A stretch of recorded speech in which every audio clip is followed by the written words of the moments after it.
नमस्कार. आजच्या शिवचरित्र कथेला आपण सुरुवात करूया. स्वराज्याला प्रारंभ केल्यापासून महाराजांचे वास्तव्य मुख्यतः राजगडावरच होते. राजगड हाच स्वराज्याचा राजधानीचा किल्ला करावा असे त्यांच्या मनात होते. म्हणूनच राजगडाचा वापर राजधानीसारखाच सुरू झाला. त्या वेळेपासूनच राजगडाच्या तीनही माची आणि बालेकिल्ला बांधकामाने सजू लागल्या. सुवेळा, संजीवनी आणि पद्मावती अशी या 3 माचींची नावे. एवढी उत्कृष्ट बांधकामे महाराष्ट्रातील कोणत्याही एकाच किल्ल्यावर सापडणार नाहीत. राजगड केवळ अजिंक्य होता. वास्तविक स्वराज्याचे राज्यकारभारातील वेगवेगळे भाग सपाट प्रदेशावरती असणे हे राजाच्या प्रजेच्या आणि राज्याच्या दळणवळणाच्या दृष्टीने जेवढे सपाटीच्या शहरात सोयीचे होतात, तेवढे उंच उंच डोंगरमाथ्यावर होऊ शकत नाही. पण असे शहरात सपाटीवर राजधानी करणे क्रांतीच्या प्रारंभ काळात धोक्याचेही असते. शत्रू केव्हा झडप घालील आणि ऐन राजधानीलाच कधी धोका पोहोचेल याचा नेम नसतो. म्हणून उंच शिखरावर तटबंदीने अजिंक्य बनविलेल्या किल्ल्यावर राजधानी असणे गरजेचेच असते.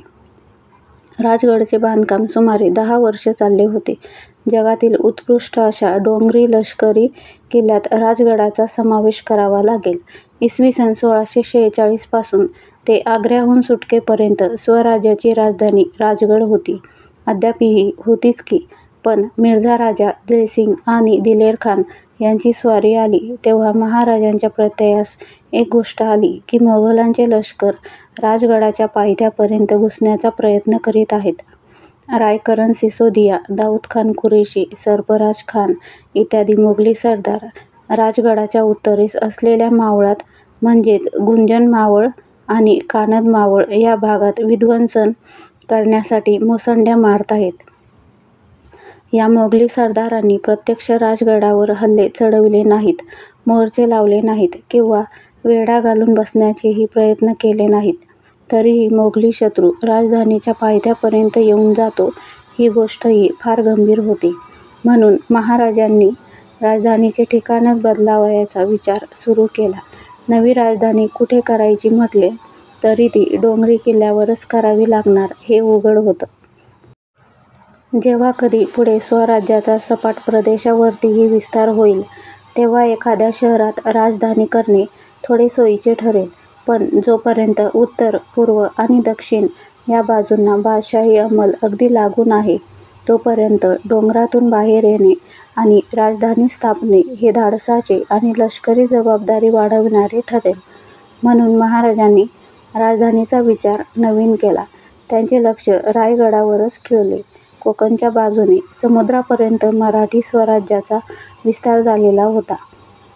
रायगड उंच पर्वतावर असूनही विस्ताराने प्रचंड आणि संरक्षणाच्या दृष्टीने केवळ अजिंक्य होता. आणि महाराजांनी राजधानी करण्याच्या दृष्टीने रायगडावर बांधकामे सुरू केली. त्यांनी रायगड राजधानी केली. रायगड सर्व बाजूंनी सह्य शिखरांनी गराडलेला आहे. एका इंग्रजाने या रायगडावर असा अभिप्राय व्यक्त केला आहे की रायगडासारखा अजिंक्य किल्ला जगाच्या पाठीवर दुसरा नाही. हिराजी इंदुलकर या नावाचाही एक उत्कृष्ट दुर्गवास्तुतज्ञ महाराजांच्या हाताशी होता. महाराजांनी याच हिराजीला राजधानीच्या रूपाने रायगडची बांधकामे सांगितली. यातील सर्वात महत्त्वाचा मुद्दा होता रायगडाच्या म्हणजेच राजधानीच्या बेलाग सुरक्षिततेचा. त्या दृष्टीने रायगड सजू लागला. रायगड किती बलाढ्य आहे. हळूहळू एक एक राज्यकारभाराचा विभाग राजगडावरून रायगडावर दाखल होऊ लागला. पुढे इसवी सन 1674 मध्ये महाराज प्रत्यक्ष सिंहासनाधीश्वर छत्रपती झाले ते याच रायगडावर. त्यावेळी हिराजी इंदुलकरांनी जी काही बांधकामे गडावर केली त्याची नोंद एका शिलालेखात कोरली. हा शिलालेख आजही रायगडावर श्री जगदीश्वर मंदिराच्या बाहेर आहे. तेथे देवळाच्या पायरीवर त्याने पुढील शब्द कोरले आहेत. सेवेचे ठायी तत्पर हिराजी इंदुलकर. रायगडावर चढून जाण्याची वाट अरुंद आणि डोंगरकड्याच्या कडेकडेने वर जाते, त्यामुळे चढणाऱ्याला धडकीच भरते.